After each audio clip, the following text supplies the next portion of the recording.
A new event has recently started, and this event is a repeating event.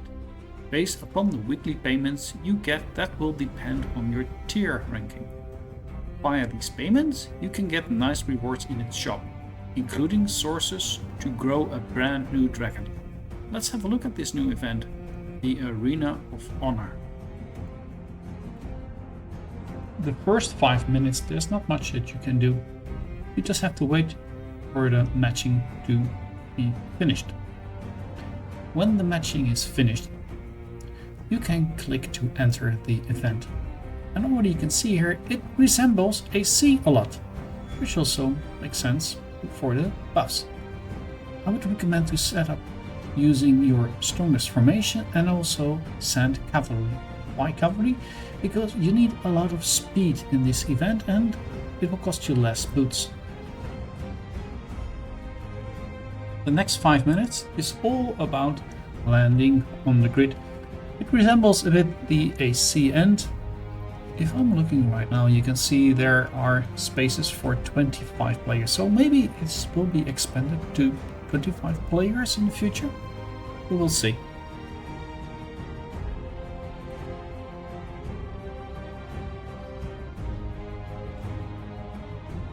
First, the castle of the faction will be unlocked.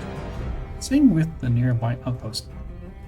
In this phase, it's all about getting your faction castle and reinforcing it. And since this castle is to be defended, I would really recommend to have a strong defender in it, because this will be your initial points that you will receive in the game. And you do not want to miss out on the points, because later on it will be all about attacking. So also reinforcements to this castle, make them strong, because this castle really needs to hold. That's why, in my example, I sent my T5 and I also sent my dragon, just to make sure that this castle will hold. And this is the first part already, you can see it becomes expensive. It's the boots.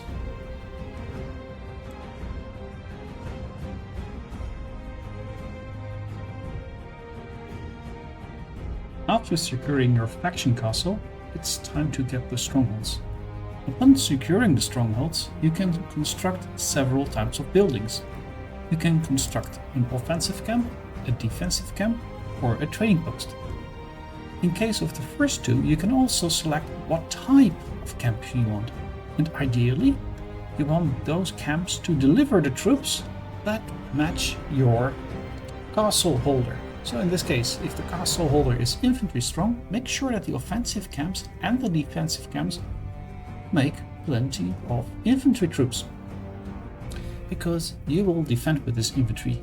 You certainly do not want to defend with bows at this time. If you don't care so much about defending or attacking, you can make the training posts, because those will get also regular points over time. But honestly, I would really suggest to make offensive camp and defensive camp. Defensive camps you used to defend your castle against enemy attacks, and the offensive camps you use to attack other clans' castles. It's not that difficult, right? The more troops you have in them, the faster you can also upgrade these camps. And the higher the level will be of these camps, the stronger the troops will be from these camps that will be used then in subsequent offense or defense.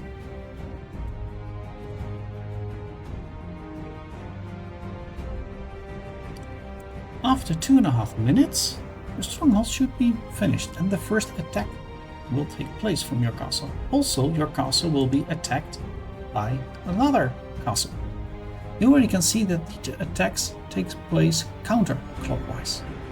Initially, you will attack via this route, so to say, and if you capture another clan's castle, your next attack will be clockwise. If you manage to also capture that clan's castle, your castle can no longer attack the other castles, and you'll start attacking the center castle, the big castle that is. So it's good to know what castle you attack first, and potentially also adjust your offensive troops based upon the castle that you're going to attack.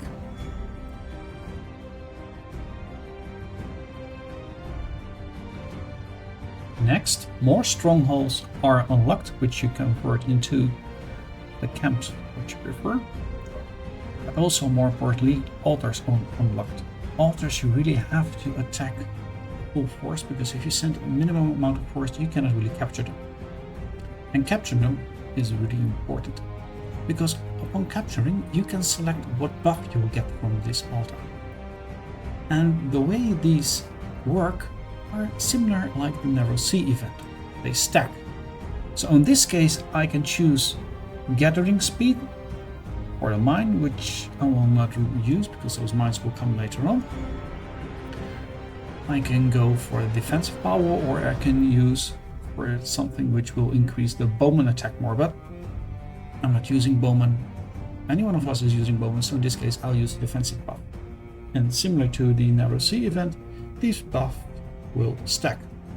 So the more altars you get, the more of the various types of boosts you can select. And if you have already one of them, they will stack and they will increase the effect more.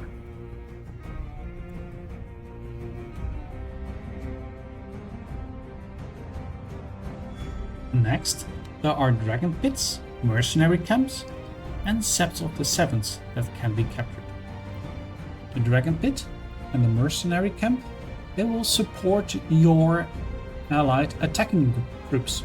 The dragon pit does this by adding a dragon to a march, and a mercenary camp does this by adding a marching animation to troops.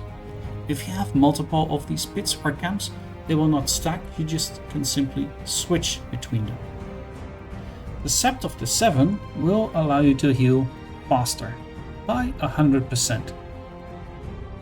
Similar to the previous mention too, multiple buildings will not allow you to heal faster, so it's capped at 100%, but it's always useful to capture yours, because it's less expensive than the event.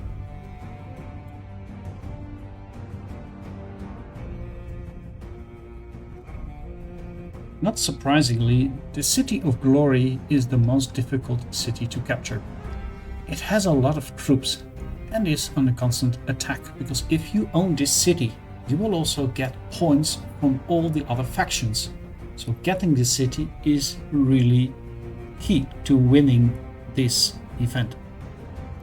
Now, if you already can see by me spying it, you see there are a lot of troops there. So it means either you have to rally this to capture it first, or you need to send a lot of solo attacks. And if you capture it, you will still need to have some time to hold it. And when you finally hold it, it will be on a constant attack. So really make sure that there's a very strong account in there defending this castle. If you win this castle and you have it all the way till the end, you simply win this event. And it has a massive, massive effect.